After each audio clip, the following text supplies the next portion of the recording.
Assalamualaikum warahmatullahi wabarakatuh. Welcome back to my channel Nur Arif Nuruddin.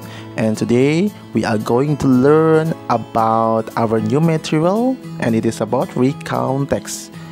It's not just about what recount text is, but we are also going to learn about the definition and the purpose of this text, and also we are going to learn more about kinds of recount text with the generic structure and also the language feature of recount text.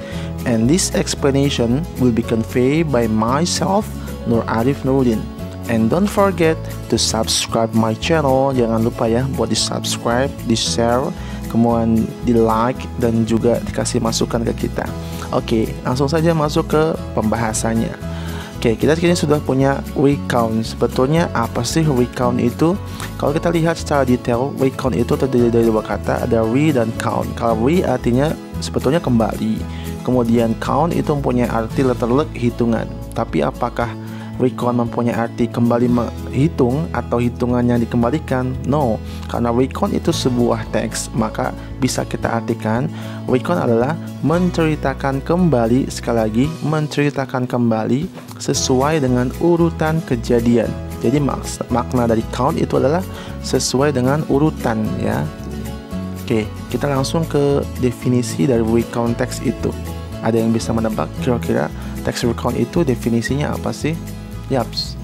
Jadi recount text itu adalah a text which retells, sekali lagi, a text which retells, sebuah teks yang menceritakan kembali, artinya sudah terjadi sebelumnya, kemudian di dalam teks tersebut diceritakan ulang events, kejadian-kejadian, or experiences, atau beberapa pengalaman in the past, sekali lagi terjadi di masa lampau. Atau dengan kata lain, recount text itu mempunyai purpose atau tujuan to tell the readers, menceritakan kepada para pembaca what happened, apa yang sudah terjadi in the past, di masa lampau, sekali lagi di masa lampau, through a sequence of events, melalui beberapa runtutan kejadian yang memang sudah terurut, artinya tidak alurnya tidak maju mundur ya, kayak gitu. Nah, kita langsung ke kinds of recount text. Ada yang tahu nggak jenis-jenis teks recount itu ada berapa sih? Oke, kita lihat dulu di sini. Saya punya sebuah teks. With holiday last week, my friends and I decided to spend a vacation at Telentang Beach, which is very close to one of my friend's house, Paijo. When we go to the beach, we were surprised to see a very beautiful beach view. Paijo was interested in riding a horse, while my friends and I took a picture at several points. Then we swam and enjoyed the weather, which was quite hot but windy. After that, we cleaned up and decided to eat a small shop on the edge of Telentang Beach. We enjoyed the delicious grilled fish and some other seafood. In the afternoon, we decided to return to our homes. What a great holiday! Kalau kita lihat di sini yang melakukan perjalanan di last week itu siapa? Ya, the writer. Makanya ini disebut dengan personal recount. Artinya personal recount adalah sebuah teks yang menceritakan kejadian di masa lampau, tapi sudut pandangnya dari si penulis. Oke, bagus. Nah, coba lihat lagi sini, ada teks yang kedua. Cristiano Ronaldo is a football player from Portugal. He is a player who plays as winger or center forward. He currently plays in the Italian league with Juventus and Portugal national teams as a player captain. Ronaldo's career began at the age of 8 years, where he joined Andoria for 2 years, 1993, 1995, and then moved to Nacional de Madeira, 1995, 1997, and Sporting Lisbon, 2001, 2003. During junior, since he was still 14, he agreed with his mother to focus on football. Ronaldo lists as one of world's best football players and many people inspired by him. Nah, kalau kita lihat sepintas, ini menceritakan tentang karirnya si Ronaldo.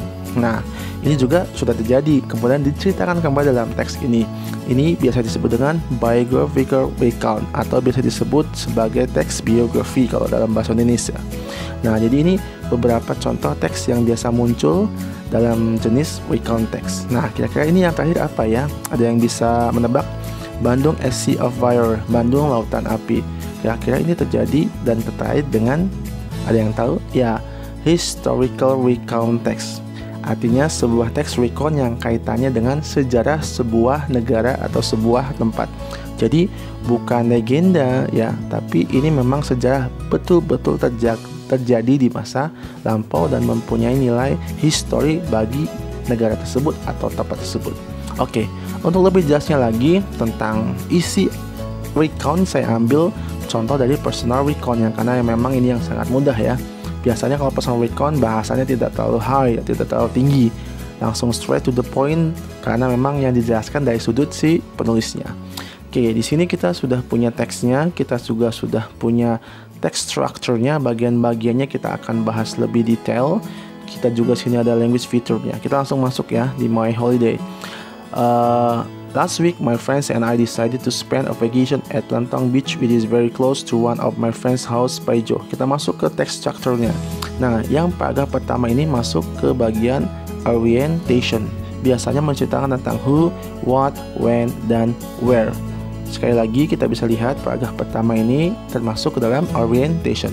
Nah, kita kalau mau lebih detail lagi, kira-kira who, siapa yang diceritakan sini? My friends and I atau and I. Kemudian what, apa yang diceritakan? Of course, a vacation, sebuah liburan ya. Kemudian selanjutnya adalah when, kapan liburan itu mengambil waktu, last week. Dan terakhir adalah where, di mana. Sudah terlihat jelas at Lantong Beach. Dengan kata lain, ketika sebuah paragraf sudah terdiri dari who, what, when, atau where, atau minimal 2 atau 3 dari hal tersebut sudah bisa disebut sebagai orientation. Oke, nah kita masuk lanjutnya. Ini adalah events yang pertama. Events itulah kejadian yang pertama. Kita bisa lihat di sini. When we go to the beach, we were surprised to see a very beautiful beach view. Paijo was interested in riding horse, while my friends and I took pictures at several points. Then we swam and enjoyed the weather, which was quite hot but windy. Sekali lagi, kejadiannya itu baru mulai dijelaskan per kejadian. Dan sekali lagi kalau recount text itu pasti berurutan ya, berurutan. Nah, ini kejadian selanjutnya. Ada after that, we cleaned up and decided to eat a small shop on the edge of Lantong Beach.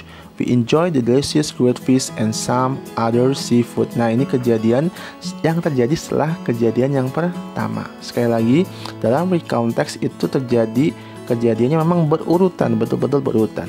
Nah, bagian terakhir dari recount adalah reorientation, atau bisa disebut dengan personal command. Kita lihat sini. In the afternoon, we decided to return to our homes and what a great holiday. Nah, ini berarti menurut si penulis, holiday-nya itu sangat luar biasa. Oke, sudah paham ya? Kita sekarang masuk ke pembahasan language feature atau unsur kebahasaan yang biasa muncul dalam text recount. Karena text recount itu menceritakan kejadian di masa lampau, of course kita akan menggunakan simple past tense. Ya, biasanya identik dengan penggunaan di atau ed, atau juga bisa penggunaan was atau were. Kita coba lihat sini. Oke, di sini kita sudah punya decided, ada got. Ya, kita juga punya were. Jadi yang kita highlight pakai warna hijau ini berarti kata kerja yang berubah dari verb 1 ke verb 2. Kenapa? Karena digunakan untuk menceritakan kejadian di masa lampau. Dengan kata lain menggunakan simple past tense. Oke, kita juga punya kata enjoyed, kemudian ada kata was lagi, ini kata kerja semua ya. Yang kita highlight pakai warna hijau. Ada cleaned up, kemudian apa lagi? Decided. Ada lagi nggak di sini? Oke, ada enjoyed. Ada lagi yang terakhir? Oke, decided.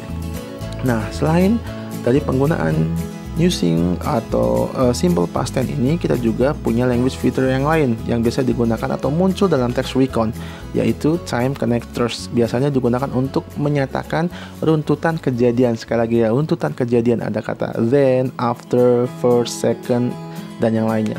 Nah, sekarang kita lihat di sini ada tidak time connectors yang muncul di sini. Oke, kita coba analyze. Nah, ada kata then, ada apa lagi? Oke, after that.